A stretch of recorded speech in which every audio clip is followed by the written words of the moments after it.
Nu bent het afdelings. En over 2 jaar is het weer een afdeling. En daarmee is het weer een of 2 afdelings. Het gaat zo lang dat er een veredelde huisartsenpost overblijft. Nou, en daar moeten we verstrijden. Uw spakers en bebbers gaan net allemaal nog mijn lucifers bij de douane langs geweest of lucifers kocht of weet ik veel wat.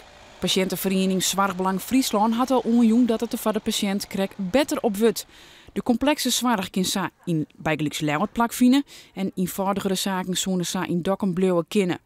Visser denkt dat zorgverzekerde de Friesland een groot oordeel had in dit verhaal. De Friesland zei van net. Ze willen wel zien hoe de zorg op termijn oors verdeeld wordt in Friesland. Inwoners van Moddergat dealen de zorg van Visser over de toekomst van de Sionsberg. Alles verdwijnt in Dokkum. En ik vind het jammer, het ziekenhuis is er nog. Dus alles wat er is, dat moet zich behouden, vind ik.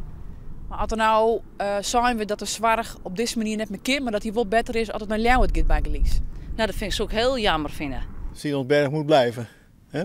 Dat hebben we nodig in de regio, want altijd alles naar Leeuwarden is wel heel ver weg. Maar je wordt ook de beste zorg en als het dan in Leeuwarden maakt, dan maak je het maar naar Leeuwarden.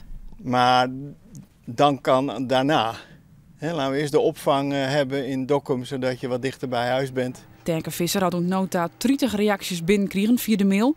Hij hoopt dat mensen hem helpen volle actie te vieren. Maar als resultaat dat het besluit waarom draait wordt. Want als we het net proberen, ben we het sowieso kwijt. En als we echt een keer proberen van de bevolking hier van de regio, de hele regio binnenwandelen, als we zien laten van we bent er net mee eens, dan kunnen wij als ze alle op oren gedachten komen.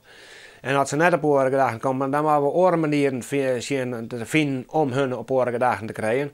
Ik heb wel bepaalde ideeën, maar ik denk van dat iedereen dan massaal oorstappen moet naar een orenverzekeringsmaatschappij en bij de Friesland wijgen moet. Of bij Achmea dus, wat het onderhand is. Dat ze gewoon naar een oren gaan, want dan vernemen ze het in de beurs. En dan komt het er wel onder, want dan verdienen ze minder.